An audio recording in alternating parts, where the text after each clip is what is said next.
যারা গত 15 বছর বা 17 বছর অবদান রেখেছিল, বিভিন্ন মিথ্যা মামলায় জর্জরিত ছিল, নির্যাতনের শিকার হয়েছিল, তারপরে এলাকায় থাকতে পারে নাই। সালাম আলাইকুম। আসেন কিছু বেশি ক্লিয়ার হওয়ার চেষ্টা করি। সম্পূর্ণ ভিডিও দেখার অনুরোধ করছি।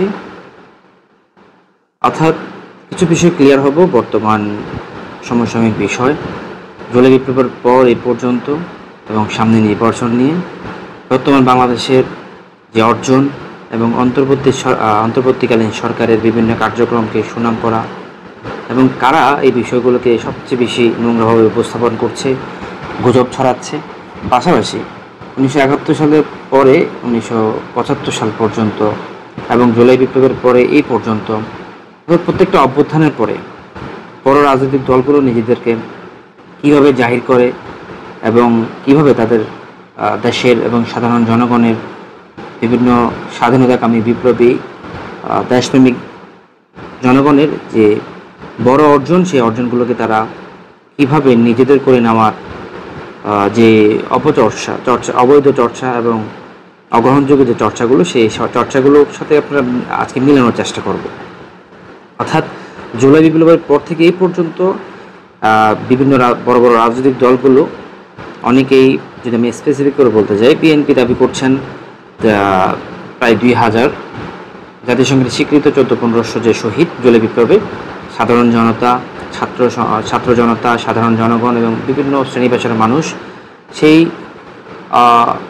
শহীদদের মধ্যে সবচেয়ে বেশি অংশ হচ্ছে এক একবার, যদিও বা মির্জা ফখরুল সাহেব এক একটা সময় এক একটা বিষয় দাবি করেছেন, এক একটা সংখ্যা দাবি করেছেন, কখনো 200, কখনো 400, কখনো 700, কখনো 1000।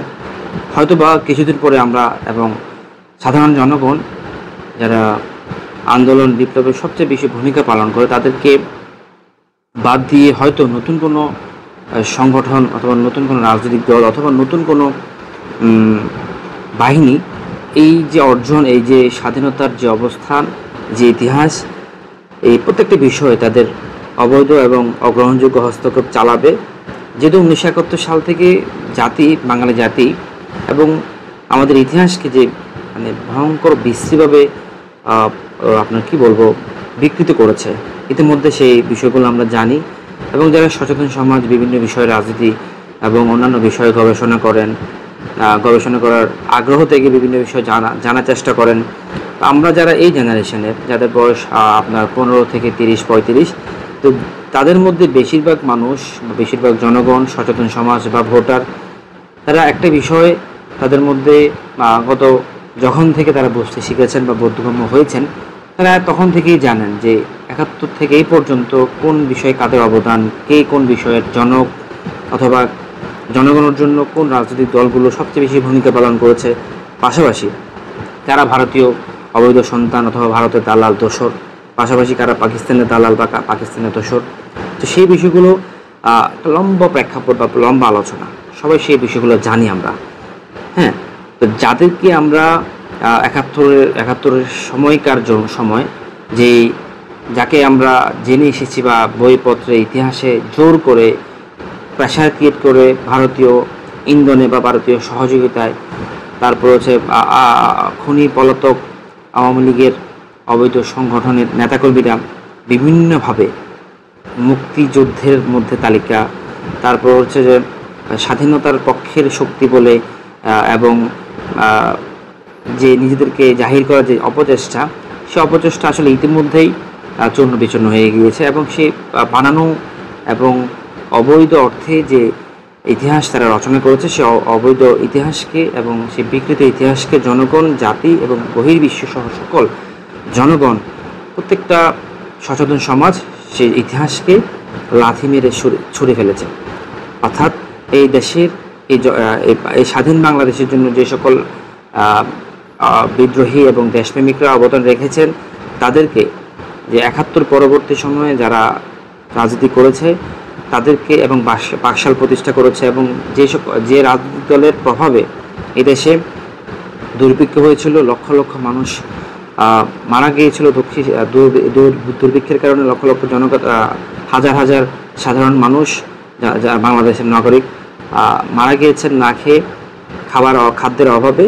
সে দুর্ভিক্ষের জনক এবং বাকশালের জনক, অর্থাৎ যে কিনা একনায়কতন্ত্র এবং একচ্ছত্র রাজনীতির এই দেশে প্রতিষ্ঠা করেছিল, আমাদের স্বাধীনতাকে এবং গণতন্ত্রকে দাফন করেছিল, কবর রচনা করেছিল, সেই ব্যক্তিকেই পরবর্তীতে আমরা শিখিয়ে এসেছি এবং আমরা জেনে এসেছি যে সে কিনা স্বাধীনতার ঘোষক অথবা বাংলাদেশের জনক।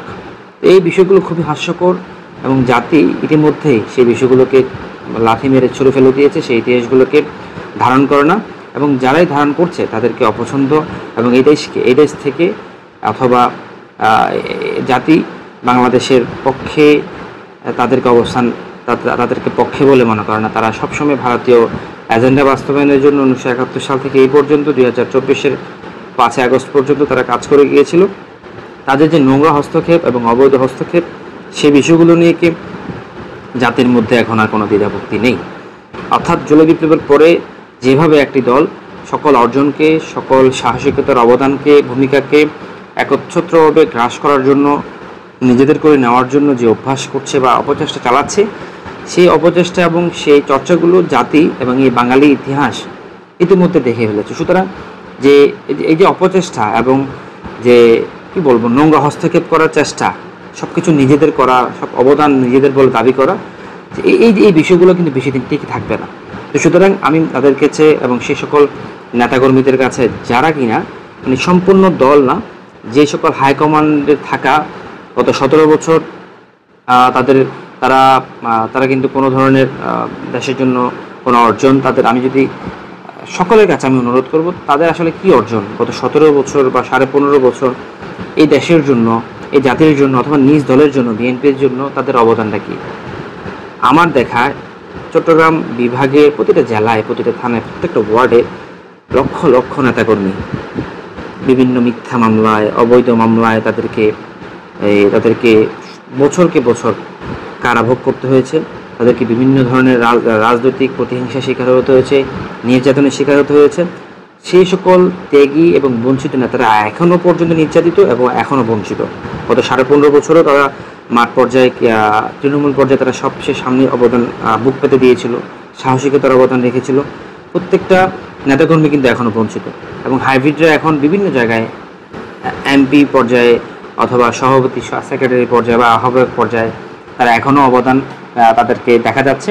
অর্থাৎ যারা গত 15.5 বছর বা 17 বছর অবদান রেখেছিল, বিভিন্ন মিথ্যা মামলায় জর্জরিত ছিল, নির্যাতনের শিকার হয়েছিল, তারপরে এলাকায় থাকতে পারে নাই, বাবা মার মারা যাওয়ার পরও এলাকায় বা বাড়িতে আসতে পারে নাই, অথবা কিছু জায়গায় আসছে, তাদেরকে অবৈধ পলাতক যে খুনি হাসিনা, ভারতীয় দালালদের যে টার্ম বা রাজনৈতিক নাম, সে আওয়ামী লীগের নেতাকর্মীরা, ছাত্রলীগের নেতাকর্মীরা তাদেরকে বিভিন্নভাবে হেনস্থা করেছে, নির্যাতনের শিকার হয়েছে এবং বেশ কয়েক জায়গায় বিভিন্ন জানাজা পড়তে এসে তাদেরকে অবৈধ সেই খুনি হাসিনার প্রশাসন অবৈধভাবে জানাজারত অবস্থায়, জানাজার নামাজরত অবস্থায় তাদেরকে টেনে হিস্ট্রে খুবই মর্মান্তিকভাবে তখনও তারা বিভিন্নভাবে মানবাধিকার লঙ্ঘন করেছে এবং আইনের অপপ্রয়োগ করেছে। আইনকে তারা বৃদ্ধাঙ্গুলি দেখিয়ে জামাত শিবির সহ বিএনপি, ছাত্রদল, তাদের অঙ্গ সংগঠনের পাশাপাশি যারা ইসলামিক রাজনীতি করেছে সে সকল রাজনীতির উপরে যে খুনি হাসিনা এবং ভারতীয়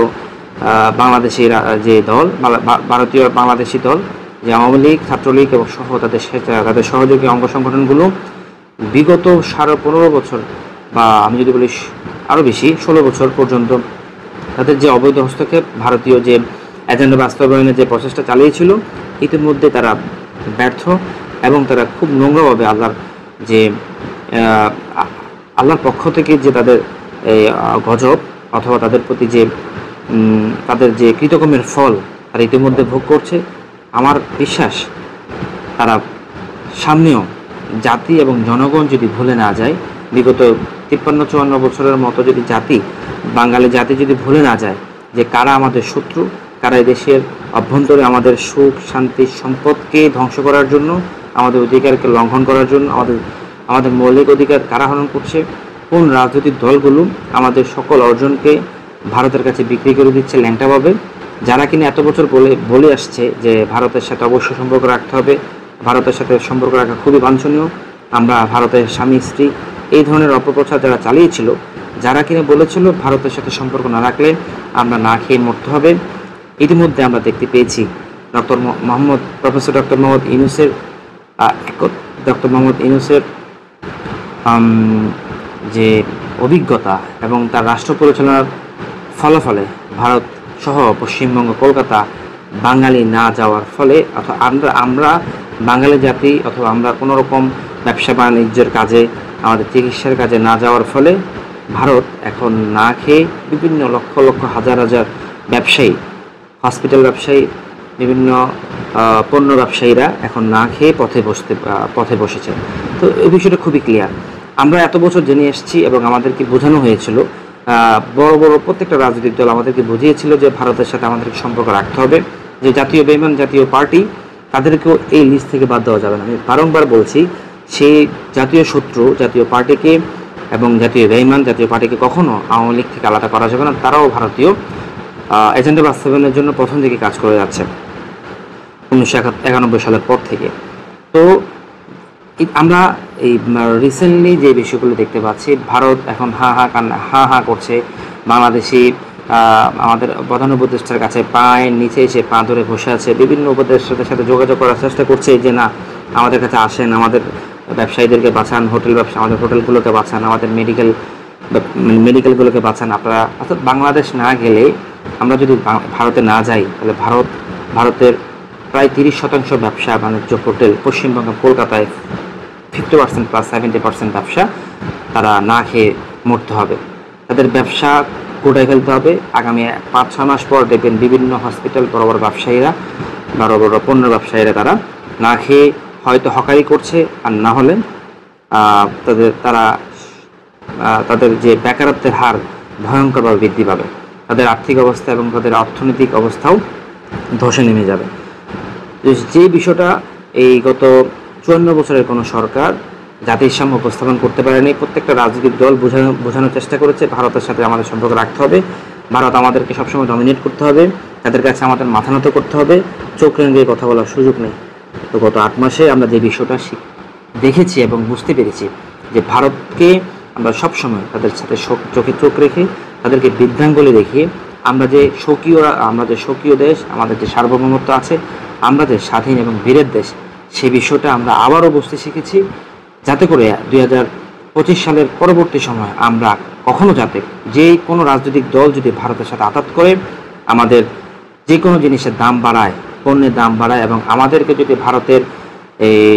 ভারতের কাছে শোষিত হতে হয় এবং ভারতের কাছে মাথা নত করা শিখায়, বা আমাদেরকে এই রাজনৈতিক বলি দেয় যে ভারতের সাথে আমাকে সম্পর্ক রাখতে হবে, ভারতের সাথে সম্পর্ক না রাখলে ভারত আমাদেরকে এটা করবে সেটা করবে, ভারত আমাদেরকে বিশ্রীভাবে যদি বলি, ভারত আমাদেরকে ভালো শিখতে পারবে না। সুতরাং যে রাজনৈতিক দলগুলোর নেতারা ইতিমধ্যে ভারতের সাথে আঘাত করছে, যোগ সাজস করে এবং গোপনে সেই দেশে গিয়ে জাতীয় পার্টি এবং আওয়ামী লীগের মতো গিয়ে রাজনৈতিক বন্দোবস্ত নেওয়ার এবং ভারতের কাছে বাংলাদেশকে আবারও বিক্রি করার চেষ্টা করছে, সে সকল রাজনৈতিক দল থেকে আমাদের 24 জুলাই বিপ্লবের পর থেকে সকল জনগণ এবং সকল শ্রেণী পেশা মানুষকে আমরা সচেতন থাকতে হবে, সকলকে সচেতন থাকতে হবে এবং তারা এই সিদ্ধান্ত নিতে হবে এবং এই শপথ নিতে হবে যে আমরা ভারতের কাছে আর কখনো মাথা নত করব না। এবং যে সকল দল, রাজনৈতিক দল, নেতাকর্মী ভারতের সাথে আঘাত করে, মাথা নত করে ব্যবসা বা রাজনীতি করার চেষ্টা করবেন, তাদেরকে আমরা প্রতিহত করব। আসেন আমরা কিছু বিষয় ক্লিয়ার হই। গত 15 বছরের বা 15.5 বছরের যে নির্বাচন 2009, 14 এবং 18 থেকে 24, এই 4টা নির্বাচন আমরা যারা অবৈধ বলে ঘোষণা দিচ্ছি, জুলাই বিপ্লবে যারা অংশগ্রহণ করেছিল, জুলাই বিপ্লবের যারা স্পিরিট এবং স্টেক হোল্ডার, তারা মনে করেন 9, 14 এবং 18 সহ 24 নির্বাচন অবৈধ। অর্থাৎ সেই সকল অবৈধ নির্বাচনের সকল নেতারা এবং সকল নির্বাচনকামী প্রত্যাশী সকল নেতারাও, সকল রাজনৈতিক দলের নেতারাও বা রাজনৈতিক দলগুলো কি অবৈধ।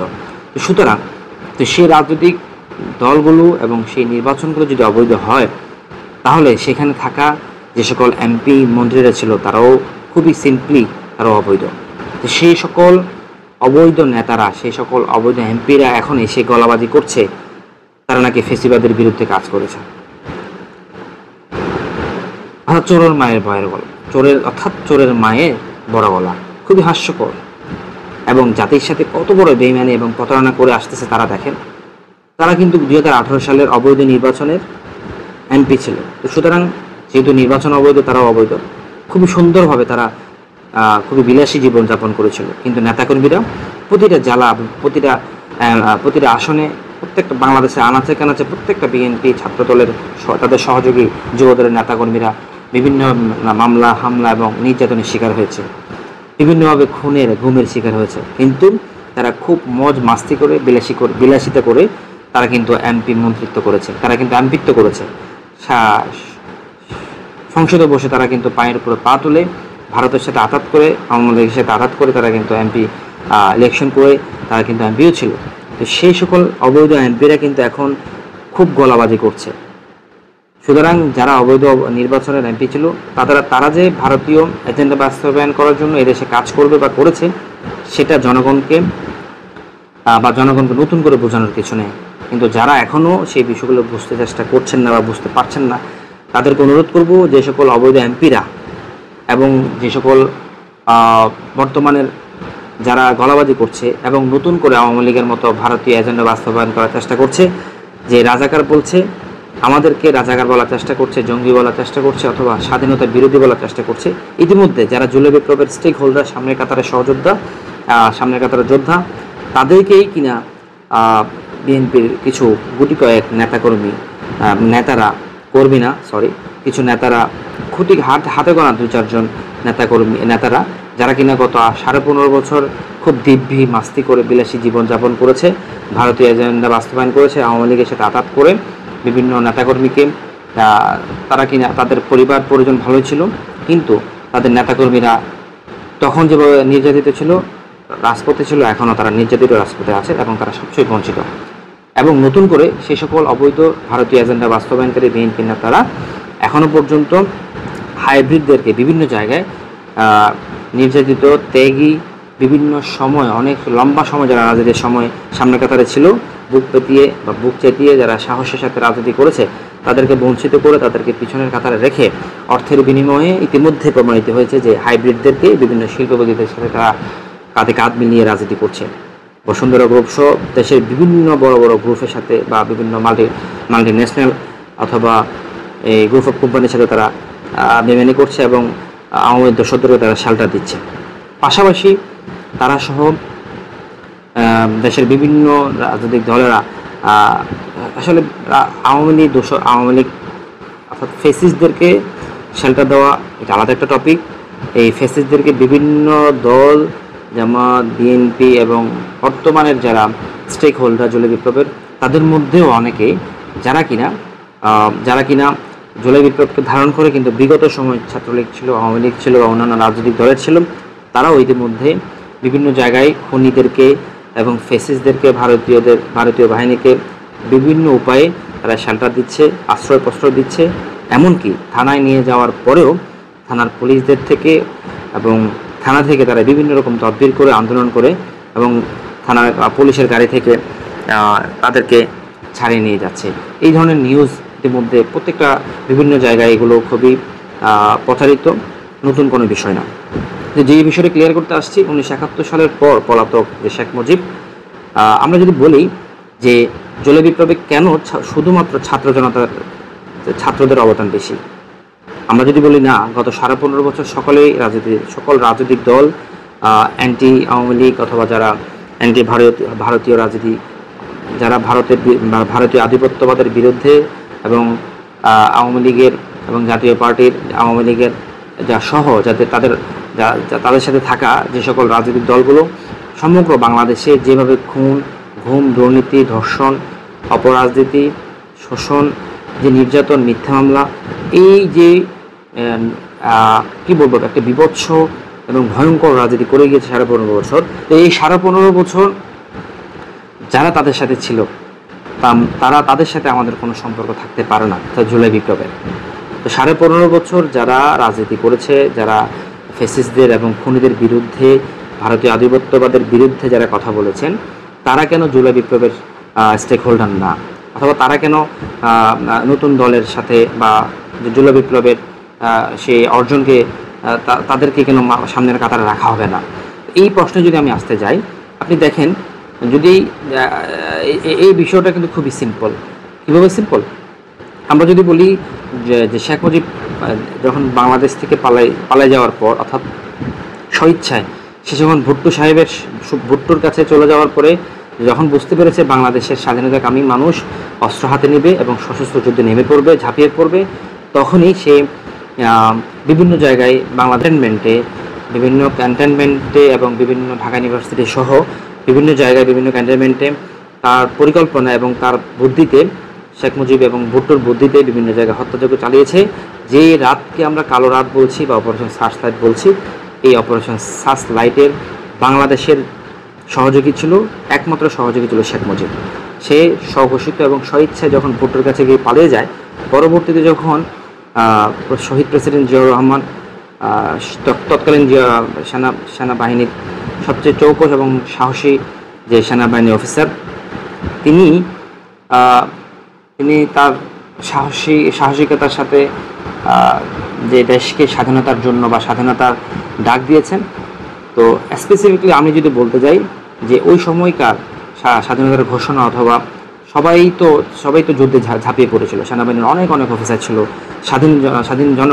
আমাদের বাংলাদেশের অনেক মানুষ ছিল, সকল শ্রেণী পেশার মানুষ ছিল, ছাত্র জনতা ছিল, যুব সমাজ ছিল, আমাদের নারীরা ছিল, ডাক্তাররা ছিল, সেনাবাহিনী সহ প্রত্যেকটা প্রশাসনের লোক ছিল, যারা কিনা তখনও পাকিস্তান সরকারের চাকরিজীবী ছিল।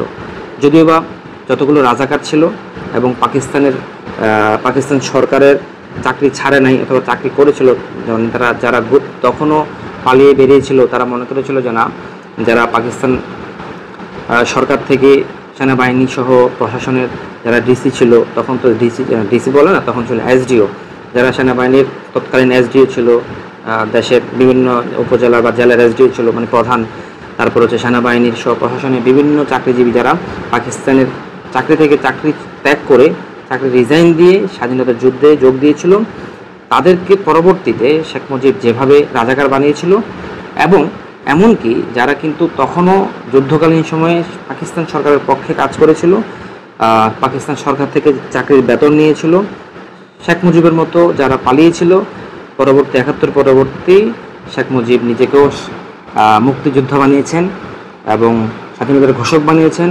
পলাতক এবং পাকিস্তানের বেতন খাওয়া সে সকল মানুষদেরকে শেখ মুজিব মুক্তিযোদ্ধা বানাইছে। আর যারা যুদ্ধে ছিল, দেশের জন্য ত্যাগ করেছে, দেশের জন্য জীবন বাজি রেখেছে, সে সকল সেনা অফিসার থেকে সাধারণ মানুষদেরকে শেখ মুজিব রাজাকার বানাইছে। এই বিষয়টা আমরা সকলে ক্লিয়ার, যারা সচেতন, যারা বাংলাদেশকে ভালোবাসি, দেশপ্রেমিক, যারা কোনো অভ্যুত্থানের পরে গত ৫৪ বছরে ভারত কিংবা অন্যান্য দেশে পালাই নাই, যারা যে সকল নেতাকর্মীরা গত ৫৪ বছরে পালাইছে, তারা প্রত্যেকেই ভারতীয় দালাল এবং জাসদ কিংবা আওয়ামী লীগের, জাতীয় পার্টির, অর্থাৎ আওয়ামী লীগের অঙ্গ সংগঠনের রাজনীতিবিদরা প্রতিবারই যখনই দেশের মধ্যে কোনো অভ্যুত্থান হয়, সশস্ত্র অথবা বুদ্ধিভিত্তিক আন্দোলন হয়, গণ অভ্যুত্থান হয়, প্রতিবারই তারা ভারতে কিংবা অন্যান্য দেশে, হাসান মাহমুদের মতো বেলজিয়ামে, কেউ ফ্রান্সে চলে যায়, যারা কিন্তু অবৈধ নাগরিক সেই দেশের। অর্থাৎ এই বিষয়টা ক্লিয়ার। গত ৫৪ বছর আপনি ইতিহাস যদি পর্যালোচনা করতে যান, প্রত্যেকবারে আওয়ামী লীগের অঙ্গ সংগঠন, আওয়ামী লীগের নেতাকর্মীরাই, ভারতের দালালরাই এদেশের মধ্যে ঝামেলা পাকায়, এদেশের মধ্যে অস্থিতিশীল পরিবেশ তৈরি করে, জনগণকে হত্যা করে, খুন করে, গুম করে, দুর্নীতির মহা আঁকড়া গড়ে, যখন এই দেশের হাজার হাজার লক্ষ লক্ষ কোটি টাকা পাচার করে বিলাসী জীবন যাপন করে, যখন জনগণ ক্ষুব্ধ হয়ে রাজপথে নেমে যায়, তখন তারা বারংবার পালায়।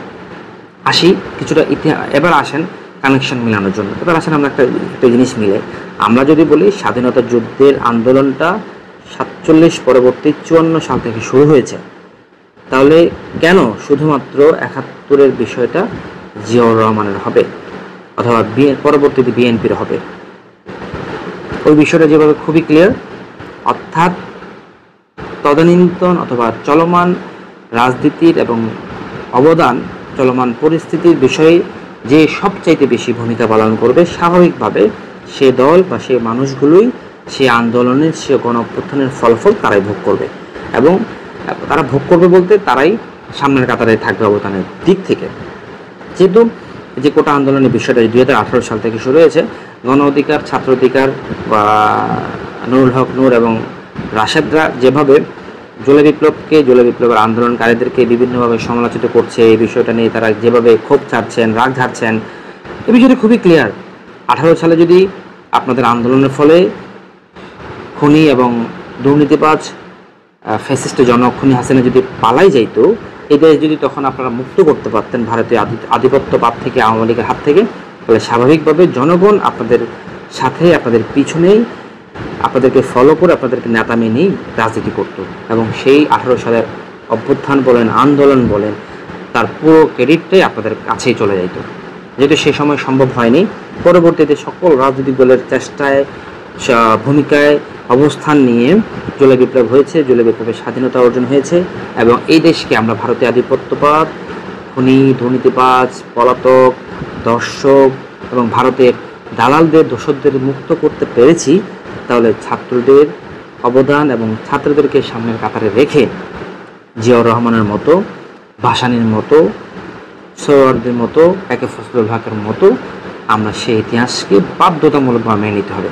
যদি শেখ মুজিবের মতো আপনারা যদি কোনো ইতিহাসকে বিকৃতি করে চাপাই দিতে চান, 5 বছর পরে সেটা শেষ হয়ে যাবে। বাকশাল প্রতিষ্ঠা করতে চান, যদি জোর করে একচ্ছত্রভাবে পুরো দেশকে দখল করতে চান, সেই ইতিহাস 15 বছর বা 15.5 বছর গিয়ে আপনারা যে বিকৃত এবং চাপাইত জোর করে যে বানানো ইতিহাস, সেটা বেশি দিন টিকবে না। যারা বর্তমানে এই জুলাই বিপ্লবকে এবং বৈষম্য বিরোধী ছাত্র আন্দোলন সহ যারা তাদের সাথে থেকে জামাত শিবিরকে এবং নাগরিক পার্টিকে, বৈষম্য বিরোধী ছাত্র আন্দোলনের নেতাকর্মীদেরকে এই মুহূর্তে এবং তার পাশাপাশি বর্তমান ইন্টারিম গভর্নমেন্টের প্রধান উপদেষ্টাকে নিয়ে যারা সমালোচনা করছেন, পাশাপাশি তাকে যারা অযোগ্য বলছেন, তাকে যারা অন্যভাবে পরিচালিত বা সংজ্ঞায়িত করার চেষ্টা করছে, তারা সকলেই দেখবেন তাদের বেশিরভাগ বিএনপির সাবেক অবৈধ এমপি, অবৈধ নির্বাচনের অবৈধ এমপি রমিন ফারহানা আর হারুনের বউ পাপিয়া এবং মির্জা ফখরুল ইসলাম সহ যারা এই বিষয়গুলি নিয়ে আলোচনা করছে, জুলাই বিপ্লবকে প্রশ্ন করার চেষ্টা করছে, পুরো বিপ্লবের যে ক্রেডিটটা তারা নেওয়ার চেষ্টা করছে, তারা দেখবেন বিগত সরকারের সাথে আঘাত করে সময় মিউচুয়াল করেছিল। খুব সহজ যারা বিপ্লবের সামনের কাতারে থাকবেন, ওই সময় ওই বিপ্লব যদি সফল হয়, স্বাভাবিকভাবে ওই বিপ্লবের অর্জন এবং তাদের ভূমিকা, তাদের যারা সামনের কাতারে ছিল তাদেরকে রেখেই সামনের দিকে এগোতে হবে। তো এই সত্য এবং এই মসৃণ ইতিহাস এবং এই বিপ্লবে বা বীরের ইতিহাস, সাহসের ইতিহাস যারা মানবেন না, এই সাহসের ইতিহাস, ভূমিকা যারা মানতে রাজি না, যারা নিজেদেরকে জাহির করতে চাইবেন বারবার, সেই মিথ্যা, বানোয়াট এবং জোর করে যে তৈরি ইতিহাস, বিকৃত ইতিহাস, বানানো ইতিহাস, সেই ইতিহাস বেশি দিন স্থায়ী হয় না। আপনি যদি আগামী 100 বছর পরেও যদি যান যে এই দেশের গত 54 বছরের ফ্যাসিস্ট কারা, দুর্নীতিবাজ কারা, খুনি কারা এবং ভারতের দালাল কারা, পাকিস্তানের দালাল কারা যদি খোঁজার চেষ্টা করেন, বারংবার গবেষক, সচেতন বিশ্লেষকরা এটাই বলতে বাধ্য হবে যে এই দেশের ফ্যাসিস্টের জনক, গুমের জনক, ক্রসফায়ারের জনক এবং কি এদেশে এক নায়কতন্ত্রের জনক, গণতন্ত্রকে হত্যা করেছেন তৎকালীন পাকিস্তানের দালাল এবং পাকিস্তানের এজেন্ডা বাস্তবায়নের জন্য যে কিনা 25 মার্চ পর্যন্ত স্বাধীনতার ঘোষণা দেয়নি, সে শেখ মুজিব। আপনি কোনোভাবে ইতিহাসকে পাল্টাতে পারবেন না। যত রকমভাবে গত 15.5 বছরে বা গত 17 বছরে ভারতীয় প্রশাসন, আওয়ামী লীগের প্রশাসন যে এত নিকৃষ্টভাবে, এত বর্বরতা, এত ভয়ঙ্করভাবে যে খুন করেছে সাধারণ মানুষ, আলেম, ওলামা, বিভিন্ন রাজনৈতিক দলের নেতাদেরকে যে আপনারা খুন করেছেন, বর্বরতা চালিয়েছেন, মিথ্যা মামলা দিয়েছেন এবং এত নিকৃষ্টভাবে শোষণ করেছেন, নির্যাতন করেছেন, কোনোভাবে কি এই যে এত মূর্তি, শত কোটি টাকা খরচ করে বিভিন্ন জায়গায় মূর্তি বানিয়েছেন, মূর্তিগুলো কি রাখতে পারছেন? কোনোভাবে কি জাতির জনক শেখ মুজিবকে বানাতে পারছেন? সেই ইতিহাস 15 বছরের বেশি থাকে না, অর্থাৎ বাঘের বল 12 বছর। সেজন্য বলছি, কোনো ইতিহাসকে বিকৃতি করার চেষ্টা করবেন না। কোনো আন্দোলনের সফলতাকে এককভাবে গ্রাস করার চেষ্টা করবেন না। যাদের সফলতা এবং যাদের কৃতিত্বে, যে সকল বীরদের সহযোগিতায় ভূমিকায় এই সফলতা আসছে, তাদেরকে আমরা তাদের যথেষ্ট এবং তাদের যথাযথ মূল্যায়ন করে আমরা তাদেরকে নিয়ে কাজ করে যাই, এই দেশকে নিয়ে কাজ করে যাই। কিছু বিষয় মিলানোর জন্য বলছি, এজন্য যে আমরা যদি দেখেন একটা বিষয় কি, পলাতক হাসান মাহমুদরা অথবা আওয়ামী লীগরা যখন দেখবেন যে সকল নেতাকর্মীদের বিষয়গুলো বলছে, যে হাসান মাহমুদ বলছে যে না বিএনপি আমাদের প্রশংসা করছে, অর্থাৎ তাদের ভাষাগুলো এবং তাদের ভিডিওগুলো শুনলেই বুঝতে পারবেন যে বিএনপির কোন নেতাকর্মীরা দেশের জন্য এবং আমাদের জাতির জন্য শত্রু এবং ভারতীয় এজেন্ডা বাস্তবায়ন করছে। ছাত্রলীগ এবং আওয়ামী লীগের নেতাকর্মীরা বর্তমান বিএনপির ফজলুর রহমানের বিভিন্ন স্ট্যাটাস শেয়ার করেন, রবিন ফারহানার, হারুনুর রশিদের বিভিন্ন স্ট্যাটাস শেয়ার করেন। আর একটা খুবই হাস্যকর বিষয় কি জানেন, তসলিমা নাসরিনের মতো পলাতক অবৈধ সন্তানেরা ফজলুর রহমান সহ হারুনুর রশিদদের এবং বর্তমান এই দেশের শত্রু যারা ভারতীয় এজেন্ডা এবং ভারতীয় দালাল, বিভিন্ন দলের আনাচে কানাচে এবং জাতীয় পার্টির কিছু বিষয় শেয়ার করে। অর্থাৎ তসলিমা নাসরিন, ছাত্রলীগ, আওয়ামী লীগ সহ যারা এখনও পর্যন্ত বিভিন্ন বিষয় সেগুলো তাদের ফেসবুকে শেয়ার করেন এবং আমাদের দেশকে প্রশ্নবিদ্ধ করার জন্য, আমাদেরকে ধ্বংস করার জন্য, ক্ষতি করার জন্য চেষ্টা করেন। আপনারা তাদের স্ট্যাটাসে যাদের নাম থাকবে বুঝবেন যে তারাই ভারতীয় দালাল। ছাত্রলীগ, আওয়ামী লীগ, যুবলীগ এবং তসলিমা নাসরিনদের মতো হাসান মাহমুদের স্ট্যাটাস তাদের ফেসবুকে বা তারা যাদেরকে প্রশংসা করবেন তারা কখনো এই দেশের বন্ধু হতে পারে না বা জাতির কখনো বন্ধু হতে পারে না। আরেকজন নেত্রী আজকে কিনা বলছেন যা স্বামী কিনা রাতের ভোটের অবৈধ নির্বাচনের এমপি ছিলেন, সেই নেত্রী হারুনুর রশিদের স্ত্রী বলছেন যে কোনো আলেম ওলামার নাকি রাজনীতি করার অধিকার নাই, তারা নাকি কোনো রাজনৈতিক দলের সমালোচনা করতে পারবেন না। অর্থাৎ তিনি কিন্তু ইতিমধ্যেই, তার মানে হচ্ছে যে তিনি ইতিমধ্যেই বর্তমান বাংলাদেশের প্রধানমন্ত্রী, তিনি যা বলবেন শেখ হাসিনার মতো তাই শুনতে হবে, কোনো আলেম ওলামারা কোনো কিছু বলতে পারবে না, ঠিক আছে। আর তার স্বামী মানে অবৈধ এমপি ছিলেন, নতুন করে বের হয়েছে যে জঙ্গি, রাজাকার, স্বাধীনতার বিরোধী শক্তি। যে হারুন ভাই, আপনার এই যে বক্তব্যগুলা, অর্থাৎ এই যে আপনার লেকচারগুলা, এগুলো বাঙালি এখন আর খায় না। এগুলো ভারতীয় যে ট্যাগিং রাজনীতি ছিল, অর্থাৎ রাজাকার, স্বাধীনতা বিরোধী, হ্যাঁ, আপনারা এখন ছাত্র আন্দোলন, জুলাই বিপ্লবীদেরকে আপনারা রাজাকার বানায় দিচ্ছেন, দেশদ্রোহী বানায় দিচ্ছেন। হ্যাঁ, তো এই যে ভারতীয় বিষয়গুলো, ভারতীয় কর্মসূচি বা সিলেবাসগুলো বা এই যে ডায়ালগগুলো এখন জাতি আর খায় না। সুতরাং আপনি যে অবৈধ নির্বাচনের অবৈধ এমপি ছিলেন, জাতি কি তখন চোখ বন্ধ করেছিল? সুতরাং এই যে এদের বিষয়ে আমাদের খুব সচেতন থাকতে হবে। কোনো পার্থক্য নাই আসলে। হ্যাঁ, গত 15.5 বছরের বিষয়ের মতো, এমপি মন্ত্রীদের মতো তাদের কথাবার্তার কোনো পার্থক্য নাই। তারাও রাজাকার ডাকতেন, হ্যাঁ, স্বাধীনতা বিরোধী, মানবতা বিরোধী বলতেন। হ্যাঁ, এখনও সেই ভারতীয় যে স্ক্রিপ্ট, সেই স্ক্রিপ্ট তারাও মুখস্থ করে বলছেন। আরেকজন বলছে যে সংস্কার করলে তিনি মানেন না। হ্যাঁ, আরেকজন নেতা বলছেন বিএনপির সংস্কার করলে নাকি তিনি মানেন না। তো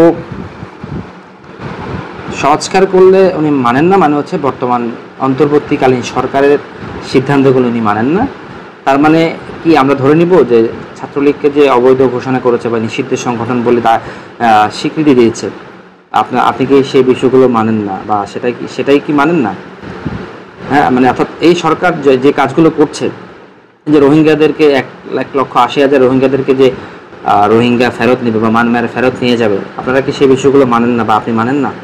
একটু ক্লিয়ার করে দেন তো ভাই, যে সকল নেতাকর্মীরা এই ধরনের উল্টা পাল্টা যে ভারতীয় পুরাতন ডায়ালগ মারতেছেন, আপনারা একটু বিষয়গুলো, যারাই আমার ফেসবুক বন্ধুরা আছেন তারা একটু শেয়ার করে দেন।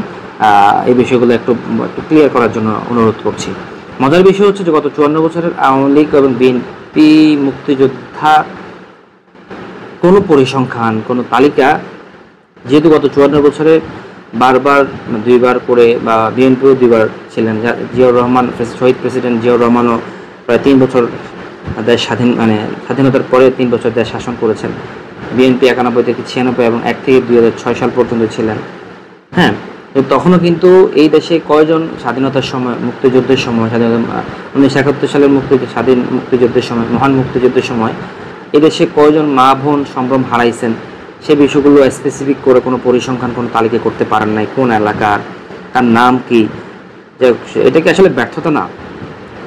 খুব ভয়ঙ্কর ব্যর্থতা। হ্যাঁ, গত 54 বছরে যারা দুইবার, অর্থাৎ আপনারাও তো দুইবার ছিলেন, আপনারা তালিকা করতে পারেন নাই কেন, বা ব্যর্থতা কোথায়? কেন তালিকাটা স্পেসিফিক প্রকাশ করতে পারলেন না, বা নামগুলো কেন প্রকাশ করতে পারলেন না? যদি সেই নামগুলো আপনি 91 থেকে 96 অথবা 2001 থেকে 6 সালে করতে পারতেন, তাহলে খনি পলাতক হাসিনা ফ্যাসিস্টের জনক যে ভারতীয় দালাল 2009 থেকে 2024 সাল পর্যন্ত 15-16 বছর আমাদেরকে শোষণ করতে পারতেন না, এবং মুক্তিযোদ্ধাদের নামে ভুয়া এবং অবৈধ মুক্তিযোদ্ধা বানিয়ে পুলিশের মধ্যে হাজার হাজার অবৈধ মুক্তিযোদ্ধা কোটায় হাজার হাজার ছাত্রলীগকে, যুবলীগকে চাকরি দিতে পারতেন না। আপনারা যদি বিষয়গুলো ক্লিয়ার করে যাইতেন, জাতির সামনে যদি সুপারিশ করে যাইতেন, বা এই ধরনের যদি স্পেসিফিক কোনো ইতিহাস থাকতো, তাহলে তারা নতুন করে হাজার হাজার ভুয়া মুক্তিযুদ্ধ বানাতে পারতো না। সেটা একটা বড় প্রসেস, আগেরগুলোকে বাদ দিয়ে নতুনগুলোকে করা, যে কাজগুলো এখন কঠিন, যেগুলো শেখ হাসিনা, খুনি হাসিনা, পলাতক হাসিনা যে কাজগুলো এখন করে গিয়েছেন, গত 16 বছরে ভারতের প্রত্যেকটা কাজ এবং সিলেবাস ধরে ধরে তারা কর্মসূচি বাস্তবায়ন করে গেছে, যেগুলো কিনা আমাদের এই মুহূর্তে খুব কঠিন যে সে কাজগুলোকে ধরে ধরে বাদ দেওয়া। প্রত্যেকটা কাজ একসাথেও করা যাবে না। আপনি উন্নয়ন এবং সুবিচার এবং গত 15.5 বছরের প্রত্যেকটা জায়গার যে অবৈধ ভুয়া মুক্তিযোদ্ধা নাম দিয়ে যে অবৈধ সন্তানেরা, অবৈধ খুনিরা যে প্রতিটা জায়গায় বসে আছে, তাদেরকে এত অল্প সময়ে তাদেরকে অপসারণ করা, তাদেরকে ফিল্টারিং করে আলাদা করা এত সহজ বিষয় না, এটা খুব কঠিন বিষয়। যেহেতু গত 15.5 বছর প্রশাসন থেকে শুরু করে, অ্যাডমিনিস্ট্রেশন থেকে শুরু করে, পুলিশ, সেনাবাহিনী, বিজেপি, শিক্ষক, সাংবাদিক, প্রত্যেকটা সেক্টরে, দপ্তরে এত ভয়ঙ্করভাবে তারা দলীয়করণ এবং করেছেন, তারা এত ভয়ঙ্করভাবে দলীয়করণ করেছে যে সেগুলোকে আপনি ফিল্টারিং করে যদি আলাদা করতে যান, যে আপনার দেশের মধ্যে এত অল্প সময়ে সহজ না। কারণ অ্যাট এ টাইম যদি আপনি তাদেরকে বাদ দিয়ে দেন, তাদের একটা বিশাল শক্তি, তারাও কিনা ভারতের এই মুহূর্তে যারা অবৈধ সন্তানেরা আছেন অথবা খুনিরা আছেন, তাদের সাথে জোট হয়ে, যেহেতু তাদেরকে যখন আপনি অপসারণ করবেন, তাদেরকে যারা বহিষ্কার করবেন একসাথে, তখন তাদের একটা বড় অংশ হয়ে যাবে, তারা সশস্ত্র হয়ে যাবে, তারা অবভিয়াসলি তারা অভিজ্ঞ, দেশের এখন অভ্যন্তরীণ বিষয়গুলো প্রশাসন, আমলারা, তাদেরকে যদি আপনি অ্যাট এ টাইম তাদেরকে বাদ দিয়ে দেন বা অপসারণ করে দেন, বহিষ্কার করে দেন, তাদের একটা বিশাল শক্তি গিয়ে ছাত্রলীগ, আওয়ামী লীগ এবং ভারতীয় বাহিনীর সাথে তারা যুক্ত হয়ে তারা বিগত সময়ের মতো আবারও আমাদেরকে বা দেশের অভ্যন্তরে অস্থিতিশীল পরিবেশ তৈরি করার চেষ্টা করবে, দেশকে ক্ষতি করার চেষ্টা করবে। দেশের সম্পদ বিভিন্নভাবে, যেইভাবে আপনারা দেখতেই পাচ্ছেন আগুন লাগাচ্ছে, বিভিন্ন শিল্প কলকারখানায় আগুন লাগাই দিচ্ছে, তারপর হচ্ছে বিভিন্ন বাসায় গিয়ে হামলা করছে, লুটপাট করতেছে, ধর্ষণ বেড়ে গেছে, চুরি চামারি বেড়ে গেছে, এই বিষয়গুলো তখন আরও বেশি বেড়ে যাবে। তো সুতরাং বর্তমান প্রধান উপদেষ্টা যে বিষয় বা যে পদক্ষেপ নিয়ে আগাচ্ছেন বা যে স্টাইলে আগাচ্ছেন, আমি তাকে আমার পক্ষ থেকে এবং সাধারণ জনগণের পক্ষ থেকে অবভিয়াসলি স্যালুট জানাবো এবং অসংখ্য শুভেচ্ছা, এবং আগামীতে যাতে করে এইভাবে স্বচ্ছ এবং সুষ্ঠু পর্যায়ে, সুষ্ঠু পদ্ধতিতে এগিয়ে যাবেন। কোনোরকমভাবে আমার বিশ্বাস, যেহেতু কোনো পরিবারের, কোনো রাজনৈতিক দলের ইতিহাস নেই, তিনের কোনো রাজনৈতিক ব্যাকগ্রাউন্ডে পালা যাওয়ার ইতিহাস নেই, ভারত কিংবা অন্যান্য দলের বা অন্যান্য দেশের দালালি করার যদি ইতিহাস নেই, আমার বিশ্বাস তিনি গত 7 মাসে দেশের জন্য বা 8 মাসে দেশের জন্য যে অর্জন, যে ইতিহাস রচনা করে দিয়ে যাচ্ছেন, আশা করছি আগামী 7 মাস বা আরও 1 বছর যদি থেকে যায় বা থাকা সম্ভব হয়, আশা করছি জনগণ তাকে রেখে দিবেন, বা কোনো রাজনৈতিক বা কোনো ভারতের বা অন্যান্য কোনো দেশের প্ররোচনায় বা কোনো দেশের শক্তিতে প্রধান উপদেষ্টা প্রফেসর ডক্টর মোহাম্মদ ইউনূসকে পরাজিত অথবা এই পদ থেকে, এই উন্নয়নমূলক ধারাবাহিক কার্যক্রম থেকে ব্যাহত করতে পারবেন না। কারণ জনগণ এবং আমার বিশ্বাস স্বাধীনতার পক্ষে জুলাই বিপ্লবের স্পিরিট ধারণকারী প্রত্যেকটা রাজনৈতিক দল মত নির্বিশেষে বর্তমান সরকার এবং প্রধান উপদেষ্টাকে খুবই সাপোর্ট দিয়ে যাচ্ছেন। যদিও বা এই অন্তর্বর্তী সরকারের কয়েকজন উপদেষ্টা, প্রশ্নবিদ্ধ, তারা বিভিন্ন দুর্নীতির সাথে জড়িত আছেন, ভারতের সাথে তাদের যোগসাজশ আছেন, আমরা এই বিষয়টা জানি। কিন্তু একসাথে কাজ করতে গেলে স্বাভাবিকভাবে সকল মানুষকে, সকল স্বচ্ছ মানুষকে নিয়ে কাজ করা যায় না। অর্থাৎ কিছু ধানের মধ্যে কিছু ছোলাও থাকে, ধানের মধ্যে কিছু ভুসিও থাকে। আমরা জানি যে ধানের মধ্যে কিছু ভুসি থাকে। তো সেই ভুসিগুলোকে আমরা গত দীর্ঘ 8 মাস জনগণ, বিভিন্ন রাজনৈতিক দলের নেতারা এবং প্রধান উপদেষ্টা সহ প্রশাসনের দেশপ্রেমিক, সাহসী দেশপ্রেমিক প্রশাসনের ভাইরা, সেনাবাহিনীর ভাইরা, পুলিশের ভাইরা, প্রশাসনের ভাইরা ইতিমধ্যে সেই বিষয়টাকে স্পষ্ট করেছেন। তারা তাদের জায়গা ক্লিয়ার করেছেন যে না, প্রধান উপদেষ্টাকে আমাদেরকে লাগবে আরও কিছুদিন এই দেশকে আগানোর জন্য, এই দেশকে সমৃদ্ধিশাল করার জন্য এবং দুর্নীতিকে এবং ভারতীয় যে ডমিনেশন, ভারত যে আমাদের কাছে মাথা নত করে চলবে বা চালাতে পারবো আমরা, বাংলাদেশও যে একটা বীরের জাতি, সেই বিষয়টা আবারও প্রধান উপদেষ্টা প্রমাণ করেছে জুলাই বিপ্লবের বা জুলাই আন্দোলনের পর। অর্থাৎ এই বিষয়গুলো যদি আমরা 71 সালের পর থেকে যে একচ্ছত্র এবং গাদ্দারি রাজনীতি যারা করেছেন তাদের ইতিহাস বেশি মসৃণ নয়। তারা বারংবার হারিয়ে যায়, পালায় যায় এবং জনগণ থেকে তারা বিচ্ছিন্ন হয়ে যায়। আমি সকলকে আমি অনুরোধ করব, আমরা গত 54 বছরের মতো আর যেন কোনো ইতিহাসকে, কোনো গাদ্দারকে, কোনো খুনিকে, কোনো পলাতক দুর্নীতিবাজকে, ভারতীয় বা অন্যান্য দেশের কোনো দালালদেরকে আমাদের নেতা হিসেবে আমরা মেনে নিব না। তাদের জন্য আমরা রাস্তায় নামবো না, রাজপথে নামবো না এবং তাদেরকে এমপি বা মন্ত্রী অথবা জেলা, উপজেলা, ইউনিয়ন পরিষদের চেয়ারম্যান বানাবো না। এই বিষয়টা যদি আমরা ক্লিয়ার রাখি যে সে তো আমাদের দেশের জন্য কিছু করছে না, যে অমুক নেতা তো ভারতীয় দালাল, সে তো দুর্নীতিবাজ, তার তো ধর্ষণের কোনো ঘটনা আছে, তার তো কোনো আদর্শ নাই, সে বিগত 15 বছর দেশের জন্য, জাতির জন্য তো কিছুই করা নেই, তার ছেলে তো করে নাই, তার পরিবার তো কোনো অবদান রাখে না এই দেশের জন্য, জনগণের জন্য। এই বিষয়গুলো যদি আমরা মাথায় রেখে কাজ করতে পারি, আমার বিশ্বাস এদেশে আর কোনো ভারতীয় আধিপত্যবাদ মাথাচাড়া দিবে না, ফ্যাসিবাদ মাথাচাড়া দিবে না এবং মাফিয়া তন্ত্র গড়ে উঠবে বা গড়ে ওঠার শক্তি পাবে না বা সাহস পাবে না। আরেকটা বিষয় কি দেখেন, যে প্রথম আলো, ডেইলি স্টার সহ যে সকল মিডিয়া বিগত 17 বছর বিএনপি, ছাত্রদল, যুবদলকে, জামাত শিবিরকে, হেফাজতকে, আলেম ওলামাদেরকে রাজাকার বানাইছে, জঙ্গি বানাইছে, দেশদ্রোহী বানাইছে, মানবতা বিরোধী বানাইছে, সে প্রথম আলো ডেইলি স্টারের সাথে এত প্রেম আলাপ আলোচনা কিসের, এত আলিঙ্গন কিসের? প্রথম আলো ডেইলি স্টারের সামনে গেলেই আপনারা তাদেরকে রাজাকার বানাই দিবেন। জুলাই বিপ্লবের কোনো যারা জুলাই বিপ্লবের পরেও আমরা বেশ কয়েকবার যারা আন্দোলনকারী ছিলেন বা বিভিন্ন রাজনৈতিক নেতারা কিন্তু প্রথম আলো ডেইলি স্টারের বিষয়ে কথা বলেছেন, প্রতিবাদ জানিয়েছেন, অথবা ডেইলি স্টার প্রথম আলোকে বয়কট করার চেষ্টা করেছেন।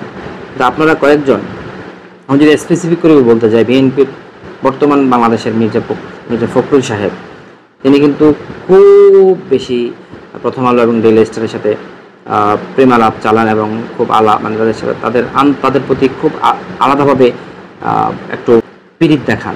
প্রথম আলো ডেইলি স্টারের সাথে এত পীড়িতের কিছু নেই। আপনারা আমার কমেন্টে চেক করবেন অথবা আমি আমার স্ক্রিনে আমার ভিডিওর সাথে আমি দেখাবো, একটা করে আপনারা দেখতে থাকেন যে প্রথম আলো এবং ডেইলি স্টার জনকণ্ঠ কীভাবে এই গত 17 বছর বিএনপি, ছাত্রদল, যুবদল, জামাত, বিএনপি, শিবির এবং অন্যান্য ইসলামিক দলগুলোকে কীভাবে দেশপ্রেমিক, এই দেশের তারাও জানে যে বিএনপি গত 54 বছরে কখনোই ভারতের সাথে আঘাত করে নাই, করতে চায়ও নাই। বিএনপি, জিয়াউর রহমান, তারেক জিয়া সহ বিএনপির আগে 100% দেশপ্রেমিক ছিলেন। তারপরে ইসলামিক দলগুলো কখনোই ভারতের সাথে আঘাত করবে না এবং বাংলাদেশ প্রসঙ্গে তারা কোনো দেশের সাথে আঘাত করবে না, তারা বিক্রি হবে না, শুধুমাত্র আওয়ামী লীগ ছাড়া।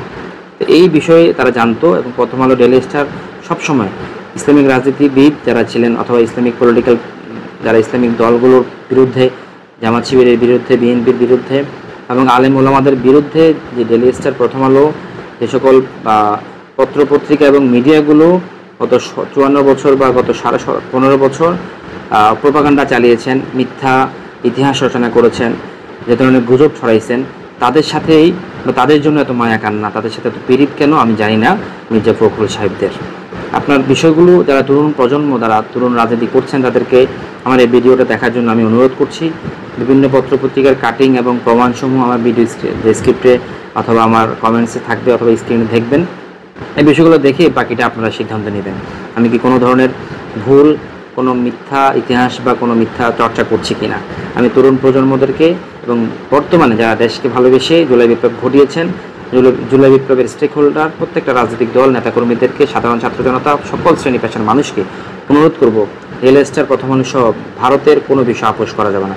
বাংলাদেশ প্রসঙ্গে আমরা কোনো দেশকে আমরা ছাড় দেব না। এবং ভুয়া মুক্তিযোদ্ধার যে কোটায় লক্ষ লক্ষ পুলিশ, হাজার হাজার পুলিশ প্রশাসনে যারা ইতিমধ্যে চাকরি করছেন, আমি অনুরোধ করব আগামী এই যে সংস্কারগুলো কাজ চলছে, যে সংস্কারগুলো শেষ হওয়ার পর নির্বাচন অনুষ্ঠিত হওয়ার আগে আমি প্রধান উপদেষ্টা সহ অন্তর্বর্তীকালীন সরকারকে অনুরোধ করব যে যারা কোটায় এবং মুক্তিযোদ্ধা কোটায় এবং দলীয় কোটায় চাকরি পেয়েছেন তাদেরকে অপসারণ করে তাদেরকে আইনের মাধ্যমে শাস্তির ব্যবস্থা করে পরবর্তীতে যে নির্বাচন, সেই নির্বাচনের ব্যবস্থা করে দিয়ে যাবেন। তাহলে আমরা আগামী নির্বাচনে সুষ্ঠু এবং সুন্দর নির্বাচন পাবো বলে আমি আশা রাখছি। আশা করছি সকলে ক্লিয়ার। এবং যারা এই মুহূর্তে জুলাই বিপ্লবের স্টেক হোল্ডারদেরকে, জুলাই বিপ্লবের আন্দোলনকারীদেরকে রাজাকার বলছেন, মানবতা বিরোধী বলছেন, এবং যারা যারা যারা কিনা মানবতা বিরোধী অথবা দেশদ্রোহী বলছেন, যুদ্ধ অপরাধী বলছেন, এবং চেতনায় তারা আমরা নাকি ৭১ ধারণ করি না, লালন করি না, যারা ইতিমধ্যে ভারতের এজেন্ডাগুলো বাস্তবায়ন করার চেষ্টা করছেন, সে লেকচার ছাড়তেছেন, ট্যাগ ছাড়তেছেন আওয়ামী লীগের মতো, সেই পুরাতন ট্যাগগুলো আমি বারবার বলছি সেটা খায় না। যারা এখনও পর্যন্ত রাজাকার বলে রাখতেছেন আমাদেরকে, বা যারা জুলাই বিপ্লব করেছি, যারা কিনা এখনও পর্যন্ত জুলাই বিপ্লবের সাথে জড়িত, তাদেরকে রাজাকার বলা শুরু করছেন, তাদেরকে সন্ত্রাস বলতেছেন, আমাদের কোনো ভূমিকা নাই বলতেছেন, অথবা ইসলামিক দলগুলোকে যারা কিনা এখনও এই নির্বাচিত হওয়ার আগেই যারা এখনই ডমিনেট করার জন্য, শোষণ করার জন্য কথাবার্তা উঠে পড়ে লেগেছেন, যে আলেমদের, ওলামাদেরকে এটা বলা যাবে না, সেটা বলা যাবে না, অথবা যারা বলতেছেন যে বিগত সময় ওয়াজ করতে পারছেন, আমরা ওয়াজ করতেও দিব না, এই যে একটা গাদ্দারি, এই যে একটা মানে আধিপত্যবাদের বা একচ্ছত্র ক্ষমতার নিদর্শন আপনারা দেখাই দিচ্ছেন, জনগণ এই বিষয়গুলো মাথায় রাখবে সামনে নির্বাচনে। এবং যারা জুলাই বিপ্লবীদেরকে এই যুদ্ধ অপরাধী বলছেন, মানবতা বিরোধী বলছেন, অথবা স্বাধীনতা বিরোধী বলছেন, তাদেরকে আমি বলবো আপনারা খুব দ্রুত যদি না শোধরান, আমরাও মনে করবো এবং আমরা ঘোষণা করব যে আপনারা ভারতীয় দালাল, আওয়ামী লীগের এজেন্ডা, ভারতীয় এজেন্ডা বাস্তবায়নের জন্য আপনারা নতুনভাবে কাজ করে যাচ্ছেন। আশা করি সকলে ভালো থাকবেন, সুস্থ থাকবেন। আসসালামু আলাইকুম রহমতুল্লাহ।